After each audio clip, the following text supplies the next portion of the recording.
Bismillahirrahmanirrahim. Assalamualaikum warahmatullahi wabarakatuh. Saya Nur Hikmah binti Mubarak Ali dari Pusat Pengajian dan Perkhidmatan Kaunseling dan Psikologi UNISYAM akan membentangkan berkaitan pendekatan kaedah tasawuf di kalangan kaunselor Muslim di negeri Kedah. Penyelidik bersama adalah Khadijah Kamaruddin, Dr. Syahiza Arsad dan Luqman Zainal Abidin. Kita lihat dulu pengenalannya. Tasawuf merupakan satu jalan kerohanian yang mampu membina nilai ihsan dalam diri seorang Muslim dalam mencari keredaan ilahi. Pembinaan akhlak merupakan satu yang ditekankan oleh Islam selain daripada pendekatan akidah dan syariah. Jadi terdapat banyak dalil dalam Al-Quran yang menyeru ke arah berakhlak mulia. Begitu juga dengan akhlak dan pribadi Rasulullah serta kehidupan para sahabat baginda SAW. Jadi perkembangan ilmu tasawuf pada masalah hati dan atau jiwa melalui perbincangan ulama tasawuf telah menemui penyakit-penyakit hati serta mengetengahkan rawatan atau ilaj yang sebenar. Perkara ini telah dibuktikan dalam kajian Salasiah 2008 yang menyebut tazkiyah an-nafs melalui kaedah mujahadah an-nafs mampu memberi rawatan pada masalah jiwa dan merupakan pendekatan yang terbaik untuk mengenal diri dan mencari permasalahan terhadap sifat-sifat dan akhlak mazmumah. Jadi perkara ini telah banyak dibincangkan oleh Imam Al-Ghazali dengan panjang lebar dalam karangan beliau iaitu Ihya Ulumuddin. Jadi kita tengok permasalahan kajian, pada dasarnya perkara berkaitan praktis kaunseling telah diperkenalkan oleh sejarah barat berbanding Islam. Jadi dalam kerangka membimbing klien yang dahagakan motivasi dan nasihat, jadi pengkaji melihat pengamal kaunseling perlu menggunakan pendekatan kesedaran agama. Jadi elemen penghayatan iman seperti kefahaman terhadap keimanan pada takdir, kefahaman iman melalui konsep ujian serta musibah perlu diterapkan menjadi satu anjakan paradigma. Justru jiwa yang bersedia melalui proses kaunseling haruslah bersedia melakukan penghijraan minda ke arah minda baru yang positif. Kaunseling yang menggunakan psikosofistik lebih menjurus ke arah kaunseling yang menerapkan nilai tasawuf dan ianya berbeza sekali dengan kaunseling biasa. Jadi pengkaji berpandangan usaha murni pengamal kaunseling dalam membina modal dan modul kaunseling Islam adalah bertepatan dengan konsep dakwah dan seruan nasihat. Jadi justru setiap masalah klien perlu ditangani dengan mencari kebenaran di samping memperbetulkan kesilapan dengan merungkai permasalahan sehingga menemui jalan yang penyelesaian betul dan benar. Jadi seterusnya kembali ke jalan kesabaran serta diberi kebimbingan penyelesaian ke arah jalan keimanan. Jadi perkara ini bertepatanlah dengan firman Allah dalam surah Al-As ayat 4 yang bermaksud berpesan-pesanlah kepada kebenaran dan berpesan-pesanlah pada kesabaran. Objektif kajian ada dua iaitu meneroka pendekatan aplikasi tasawuf dan praktis kaunseling Islam dalam kalangan kaunseling Muslim di Malaysia. Yang kedua melihat keberkesanan pendekatan kaunseling Islam atau Barat dalam mengendalikan sesi kaunseling. Metodologi iaitu reka bentuk kajian adalah kualitatif dan satu bentuk kajian kes di mana kajian kualitatif yang dijalankan ke atas 3 orang pakar kaunseling dalam perspektif Islam di negeri Kedah. Jadi reka bentuk yang digunakan untuk mengumpul data adalah melalui pemerhatian dan temu bual menerusi aplikasi online Google Meet. Kaedah temu bual adalah secara bersemuka menerusi online.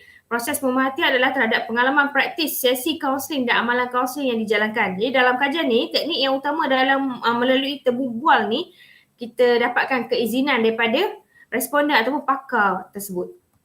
Panduan temu bual adalah seperti berikut. Jadi ini adalah soalan-soalan yang ditanya oleh pengkaji kepada semua responden ataupun pakar. Iaitu yang pertama berkenaan dengan latar belakang responden seperti nama panggilan, umur, asal, status perkahwinan, akademik, negeri dan tempoh terlibat dengan kaunseling Islam. Yang kedua, apakah amalan tasawuf yang diaplikasikan oleh kaunselor dalam sesi kaunseling? Yang ketiga, apakah corak pola pemikiran klien? Adakah sifat mazmumah dan sebagainya?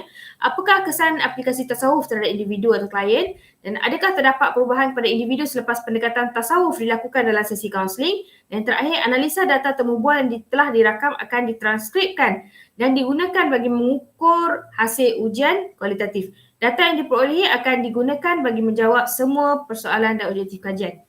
Analisa data, latar belakang responden atau pakar, maklumat kajian diperoleh secara langsung daripada 3 orang pakar yang aktif dalam pengajaran dan penyebaran kaunseling Islam di Malaysia khususan di negeri Kedah.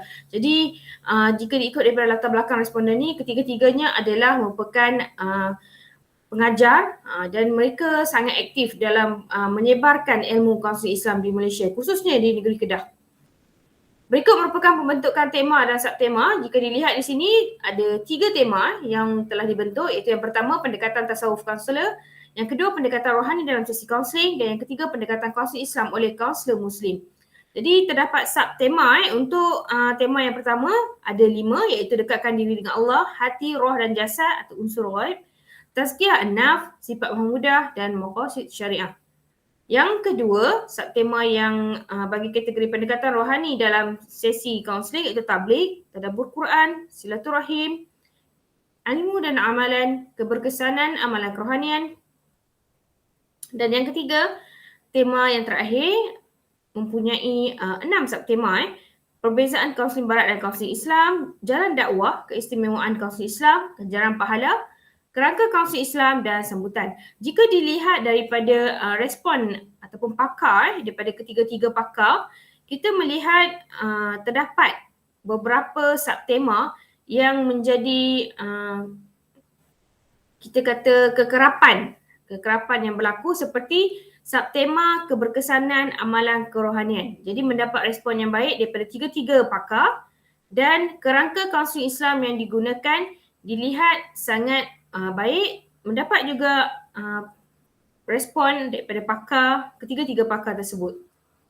Jadi berkaitan dengan bacaan yang lebih detail berkenaan dengan tema dan subtema bagi analisa kajian ini, boleh melihat atau merujuk artikel penuh saya. Kesimpulan, dapatan hasil kajian ini menunjukkan terdapat beberapa pendekatan tasawuf yang digunakan dan ditekankan ketika menjalankan sesi kaunseling seperti aspek tazkiyah an-nafs, aspek hati, roh dan perkara ghaib serta sifat mahmudah yang perlu diserap dalam diri seorang Muslim. Jadi pendekatan rohani ini banyak digunakan melibatkan syariat dan fiqh yang disampaikan mengikut keperluan kes. Jadi tidak semua kes sama pendekatannya. Tip diberi melalui doa, juga diberi kepada individu yang menjalani sesi kaunseling di samping diaplikasikan oleh kaunselor sendiri. Jadi pendekatan kaunseling Islam menunjukkan wujudnya kerangka asas dari barat yang dimasukkan unsur Islam supaya kerangka tersebut digunakan oleh kaunselor Muslim sebagai satu jalan dakwah sekaligus sebagai proses meraih ganjaran dan pahala. Sekian, terima kasih. Assalamualaikum warahmatullahi wabarakatuh.